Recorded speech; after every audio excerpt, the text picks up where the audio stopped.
कुंदरकी में ऐसा क्या हुआ कि अखिलेश यादव अब मुसलमानों पर कभी यकीन नहीं करेंगे। वो नया राजनेता कौन है जिसने ये साबित कर दिया कि मायावती का दौर अब यूपी से लगभग खत्म हो रहा है। कुंदरकी में ऐसा क्या हुआ कि अखिलेश यादव अब मुसलमानों पे कभी यकीन नहीं करेंगे। 1 लाख वोटों से जीती बीजेपी क्या संकेत दे रही है और योगी ने ऐसा कौन सा मैजिक किया कि कुंदरकी का इतिहास ऐसा लिखा गया है कि अखिलेश यादव अगले 5 साल तक मुरादाबाद की कुंदरकी विधानसभा क्षेत्र में अपना चेहरा नहीं दिखा पाएंगे। इस कहानी की शुरुआत होती है 26 अगस्त साल 2024 को। योगी आदित्यनाथ के पास राजनीति में सिर्फ 2 विकल्प बचे थे। पहला, आलाकमान के सामने कुर्सी को सरेंडर कर देना, दूसरा था अखिलेश को ललकारना की आओ मुकाबला करते हैं, वो भी समाजवादी पार्टी के गढ़ में। अखिलेश के गढ़ में योगी आदित्यनाथ की एंट्री दुश्मन की जमीन पे तैयार की गई कार्यकर्ताओं की टोली, मुस्लिम मोहल्लों में आरएसएस के कार्यकर्ताओं की भूमिका से भी ज्यादा बड़ी एक प्लानिंग थी, जिसका अंदाजा समाजवादी पार्टी चुनाव के 3 दिन पहले तक नहीं लगा पाई और जब लगा पाई तो बहुत देर हो चुकी थी।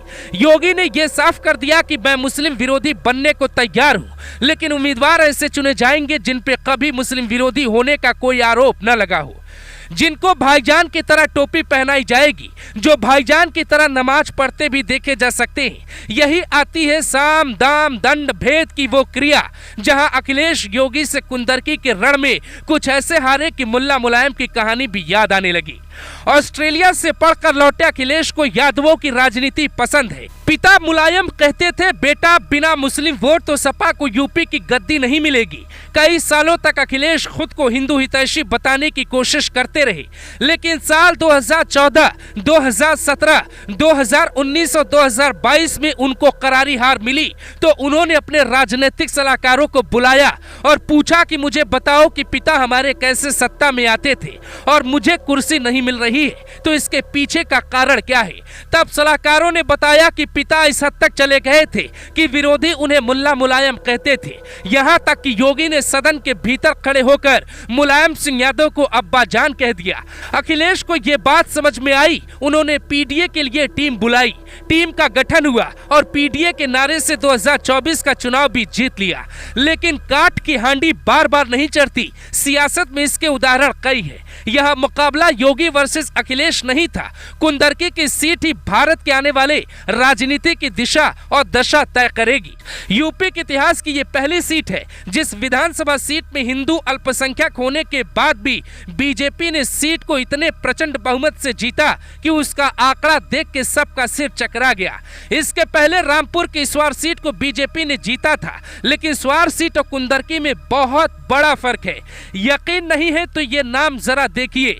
11 उम्मीदवार मुस्लिम थे, अकेले भगवा लहराना था। रामवीर को मुसलमानों के बीच इस बात की चर्चा थी कि क्या अकेले हिंदू हम सभी मुसलमानों को हरा देगा, तो बीजेपी ने ठीक वही राजनीतिक पैटर्न कॉपी कर लिया जो सालों से पंडित नेहरू के दौर में गांधी परिवार करता आ रहा था। बीजेपी ने अपने उम्मीदवार रामवीर को संदेश भेजा कि आप हिंदू हैं, लेकिन चुनावी खजूर तो खा ही सकते हैं। और इसी चुनावी खजूर में छिपी थी वो रणनीति जो चुनाव के 3 दिन पहले तक अखिलेश यादव नहीं समझ पाए।